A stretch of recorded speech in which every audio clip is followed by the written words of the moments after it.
Hi guys, আপোনালোকে ইমান দিনৰ পৰা ফেচবুকত ভিডিঅ' আপলোড কৰে আৰু শ্বেয়াৰ কৰে ভিডিঅ'বিলাক, কিন্তু আপোনালোকে শ্বেয়াৰ কৰা ভিডিঅ'বিলাক ডিলিট কৰিব নোৱাৰে।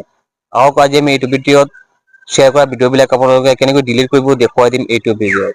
ইমান দিনৰ পৰা আপুনি ফেচবুকত ভিডিঅ' আপলোড কৰি আছে, ফটো আপলোড কৰি আছে, লাইক কৰি আছে, শ্বেয়াৰ কৰি আছে। এই গোটেইবিলাক বস্তু এটা ঠাইত জমা হৈ আছে। আপুনি যদি বিচাৰে আমি শ্বেয়াৰ কৰা, লাইক কৰা ভিডিঅ'বোৰ আমি একেলগে ডিলিট কৰি দিম, তেনেহ'লে আপুনি ডিলিট কৰিবও পাৰিব। যিমান দিনৰ পৰা আপুনি ফেচবুক চলাই আছে, ইমান দিনৰ পৰা আপুনি ফেচবুকত ভিডিঅ' শ্বেয়াৰ কৰি আছে বা কিবাটো আপলোড কৰি আছে। যদি আপুনি বিচাৰে শ্বেয়াৰ কৰা বা লাইক কৰা ভিডিঅ'বোৰ আমি এতিয়া ডিলিট কৰি দিম, তেনেহ'লে আপুনি ফেচবুকত ডিলিট কৰিব পাৰিব। আপুনি এইবিলাক কেনেকৈ ডিলিট কৰিব, ক'ৰ পৰা ডিলিট কৰিব, সম্পূৰ্ণ প্ৰচেছটো আমি এইটো ভিডিঅ'ত দেখুৱাম। গতিকে আপোনালোকে ভিডিঅ'টো অলপো স্কিপ নকৰিব। আৰু যদি আপুনি এতিয়ালৈকে ফ'ল' কৰা নাই, ফ'ল' কৰি ৰাখিব, কিয়নো মই এনেকুৱা ভিডিঅ' সদায় দি থাকোঁ ফেচবুকত। এতিয়া আপুনি কি কৰিব, ফেচবুকটো অ'পেন কৰিব। ফেচবুকটো অ'পেন কৰি আপুনি ছেটিঙত যাব, তললৈ আহিব, তলত আহি পাব ইউৰ এক্টিভিটি, তাৰ তলত পাব এক্টিভিটি লগ। এই এক্টিভিটি লগ যিটো অপশ্যন আছে তাত আপোনালোকে ক্লিক কৰি দিব। ইয়াত আপুনি চাব পাৰিছে পাব্লিক পোষ্ট, আপোনালোকে যিবিলাক পোষ্ট কৰিছে সেইবিলাক পাব। পাব্লিক টেগ, আপোনালোকে যিবিলাক টেগ কৰিছে সেইবিলাক পাব। লাইভ ভিডিঅ' এইবিলাকো আপোনালোকে ইয়াত পাই যাব। ইয়াত আপুনি চাব পাৰিছে comments and restriction, manage comments and restriction, manage tag, manage save item. আপোনালোকে যিবিলাক ছেভ কৰিছে এইবিলাকো ইয়াত পাই যাব।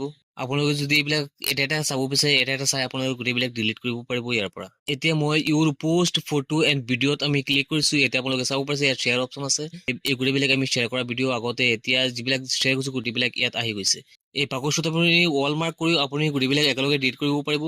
কিয়নো আপুনি যদি বিচাৰে যে মই এটা এটা কৈছে ডিলিট কৰিম চাই তেনেহ'লে আপুনি চাই ডিলিট কৰিব পাৰিব এটা এটা। চিম্পুল আপোনালোকক বুজাবলৈ মই কেইটামান ৰাইট চিন কৰি আমি ডিলিট কৰি আছোঁ। এতিয়া আপোনালোকে কি কৰিব, এই টিক মাৰ্ক কৰি ইয়াত আপোনালোকে ৰাইট চিন কৰি ৰেজকুলত আপোনালোকে ক্লিক কৰিব। তাৰপাছত আপোনালোকে মুভ টু ট্ৰাছত আপোনালোকে অ'কে কৰিব। এতিয়া আকৌ আপোনালোকে এই গোটেইবিলাকৰ ৰাইট চিন কৰি তলত ডিলিট অপশ্যন আছে, এই ডিলিট অপশ্যনত আপোনালোকে আকৌ অ'কে কৰিব লাগিব।